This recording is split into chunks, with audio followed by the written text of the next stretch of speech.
കർത്താവായ യേശുവേ, ഞാൻ നിന്റെ മുമ്പിൽ സാഷ്ടാംഗം പ്രണമിക്കുന്നു. എൻ്റെ പാപങ്ങളിൽ ഞാൻ ഖേദിക്കുന്നു. എൻ്റെ പാപങ്ങളിൽ ഞാൻ പശ്ചാത്തപിക്കുന്നു. എന്നോട് ക്ഷമിക്കണമേ. മറ്റുള്ളവർ എന്നോട് ചെയ്ത തെറ്റുകൾ ഞാൻ ക്ഷമിക്കുന്നു. ഞാൻ സാത്താനെയും അവൻ്റെ എല്ലാ പ്രവൃത്തികളെയും ഉപേക്ഷിക്കുന്നു.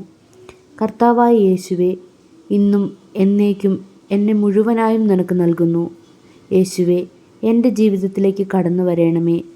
ഞാൻ നിന്നെ എൻ്റെ കർത്താവും ദൈവവും രക്ഷകനുമായി സ്വീകരിക്കുന്നു. എന്നെ സൗഖ്യമാക്കണമേ. എന്നെ പൂർണ്ണമായും നിൻ്റേതാക്കി മാറ്റണമേ. എൻ്റെ ശരീരത്തെയും ആത്മാവിനെയും മനസ്സിനെയും ശക്തിപ്പെടുത്തണമേ. നിൻ്റെ വിലയേറിയ തിരുരക്തത്താൽ എന്നെ പൊതിയണമേ. നിൻ്റെ പരിശുദ്ധാത്മാവിനാൽ എന്നെ നിറയ്ക്കണമേ. ഞാൻ നിന്നെ സ്തുതിക്കുന്നു. എൻ്റെ ജീവിതം മുഴുവനും നിനക്കുള്ളതായിരിക്കും. ആമേൻ.